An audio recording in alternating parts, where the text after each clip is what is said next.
अस्सलाम वालेकुम रहमतुल्लाहि व बरकातहू। जैसे कि आज इत्तला मिली है कि कुछ बीजेपी सरकार जो है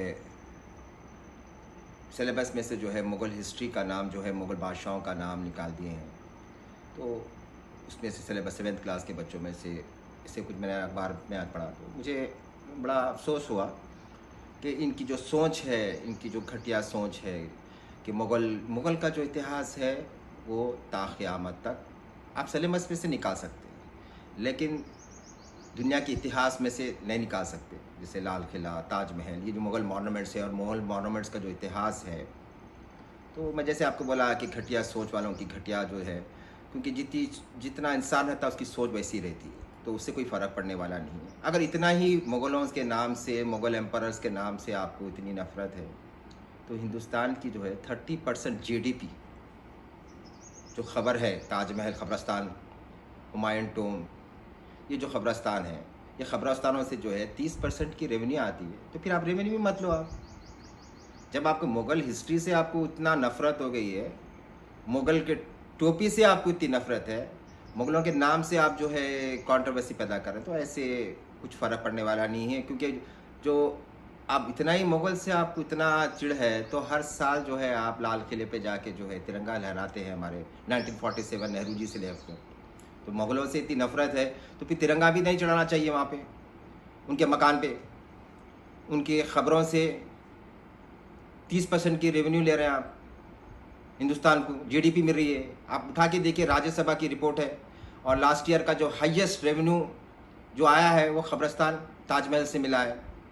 तो बहरहाल, क्योंकि मैं ये पैगाम देना चाह रहा था, ये सिर्फ कुछ नहीं है, ये बीजेपी के पास कोई काम धंधा नहीं है, ये दो कौड़ी की सरकार, सिर्फ हिंदू और मुसलमान को लेके चलना और आपस में जोड़ना है। हमें कोई फ़र्क पड़ने वाला नहीं है, ना कोई कोई भारतीयों को इसका फ़र्क पड़ने वाला है। दुनिया जब तक कायम है, पढ़ने से लोगों में डालने से कुछ होने वाला नहीं है, वो तो दुनिया हमेशा ता क़यामत तक याद रखेंगी। जज़ाकल्लाह खैर, जय हिंद। मोगलांचा इतिहास औरंगजेब कोण होता? हा भारत त्याला 27 वर्षात जमलं नाही. मराठ्यांचं साम्राज्य ताब्यात गेलं, इथंच तो मेला आणि गाडला गेला त्याला. हा इतिहासच आहे ना. हा आपला पराक्रमाचा इतिहास आहे. म्हणजे त्याचं स्वतःच म्हणजे काय म्हणतात सुख संपत्ती सगळं दिल्ली सोडून, आग्रा सोडून तो इथं आलाय. महाराष्ट्रात 27 वर्ष थांबलाय. केव्हा मराठ्यांना ताब्यात घेऊन त्याला जमलं नाही. आणि इथं तो मेला. इथं त्याला गाडलं मराठ्यांनी. तर हा मोठा पराक्रम हे लोक हे वाचायला पाहिजे आपण. हे जर आपण हा पानच काढून टाकलं आणि औरंगजेब पुसून टाकला, तर शिवाजी महाराजांचा कोण शत्रू होता किंवा हिंदवी स्वराज्याचा कोण शत्रू होता ते माहित पाहिजे आपल्याला. आणि म्हणून त्याचा इतिहास लिहायलाच पाहिजे, पण तो इतिहास लिहायला पाहिजे की हा महाराष्ट्रात मेला. त्याला हिंदवी स्वराज्याच्या सगळ्या मावळ्यांनी त्याला इथं गाडलं. शिवाजी महाराजांच्या संभाजी महाराज असतील, ताराबाई राणीसाहेब असतील, राजाराम महाराज असतील, यांनी गाडलं. मग संताजी घोरपडे असतील, धनाजीराव जाधव होते, संताजी घोरपडे तर टेरर होते. म्हणजे ज्यावेळी राजाराम महाराज 9 वर्ष 9 ते 10 वर्ष जिंजी इथं त्यांचं मराठ्यांचं साम्राज्य चालत होते, जे संताजी घोरपडेंनी ज्या मोहिमे हाती घेतलेले ते म्हणजे घाबरून त्याचे संताजी घोरपडे आले. कोणाच्या विरोधात त्यांची लढाई असायचा? त्या मोगलांच्या विरोधात ना.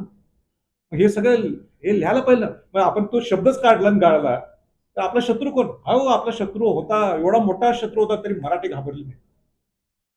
मराठा साम्राज्य हे दुसऱ्या राजे लोकांच्या पेक्षा वेगळं साम्राज्य आहे. हे यायलाच पाहिजे.